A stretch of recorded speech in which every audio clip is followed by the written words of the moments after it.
where are the cells? Well, we do find the cells in the brain. We don't see a lot of them in the brain, but we do see some of them.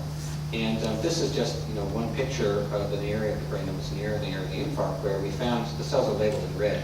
We found the cells here.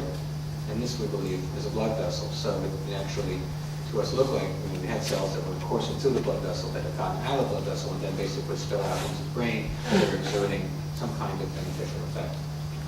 We've also looked at lesion size. This is also something that's kind of interesting, that we found that, for instance, that if we were to look at the actual infarct volume, the volume of the infarct at 7 days after the onset of a stroke, we found that compared to animals that just got saline, there was a small reduction in the amount of damage that had occurred by the stroke at that time point. So from the laboratory side of things, we have been able to generate models where we can test the hypothesis of looking at autologous mononuclear cells. Can they be safely removed from bone marrow after stroke? Can that lead to long-term improvement? Yes, we think so. And we've even found these results extend to older animals. And that's important because the stroke population tends to be older. And we find the cells around the infarct. And what we're finding overall is that this has a limited time window as well, but it looks like it's at least a few days after the onset of stroke. And in terms of mechanisms, we're not the only ones. There are others that are finding that this approach can reduce ongoing inflammation and damage, and maybe even possibly increase intrinsic brain repair. And there are 6 other labs that have been showing the very same thing in different ways. So this has led to the launch of the first trial that we have started, and it's called the Safety of Intravenous Mononuclear Cells for Acute Stroke. I took this forward because of the wealth of data so far that's been accumulated with this approach. It by no means that this is the best approach. I think there are a lot of other, even more exciting approaches that are coming down the line in terms of using cells. But I'm in the business of wanting to bring new therapies to my patients, and I'd like to be able to do that and test any approaches that look promising. So the purpose of this trial, because it's the very first one in the United States, we were doing this with all proper regulatory guidelines, and the complexity is quite enormous in terms of being able to get approval by the FDA for a trial of this sort, since that was actually brought up already in terms of the ability to be able to get trials like this off the ground. So we first posed the question, is this feasible to do in a stroke patient within 24 to 72 hours of the onset of their symptoms? And the second question, of course, and this is really important, is this safe? So we're doing a bone marrow harvest at the iliac crest, where it's already been described before. That's well known, that's where it's done, in our patients. And the whole idea is to be able to get enough material out so that we can give our mononuclear cells back, and we're giving up to 10 million cells per kg. This is all based on animal data. And as I said before, these are patients with ischemic stroke. This is the time window, 24 to 72 hours, and we have a severity score of 6 to 20. So this is, as I said, the first study in the U.S. It's the first study being done in Texas. So despite the fact that there's not a lot of funding coming from the state at this point in time, which we hope will change, we managed to get this off the ground with federal funding. This is a sequential design study, meaning because it's a first-in-human study with stroke like this, we wanted to go really slow to examine its safety. And in that case, in that respect, what we're talking about is enrolling a patient and then monitoring them for a period of time before we then go on to enroll another patient. That's what sequential means. In feasibility, and part of the question behind that is, can we extract enough bone marrow from a patient to actually give back that amount of cells?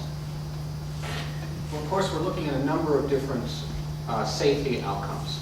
In the short term, we want to make sure that we're not causing organ injury. We want to make sure that we're not actually worsening the stroke or cause other neurological complications. And we're also, of course, following our patients out over time, long-term periods, to make sure that there's no chance for tumor formation.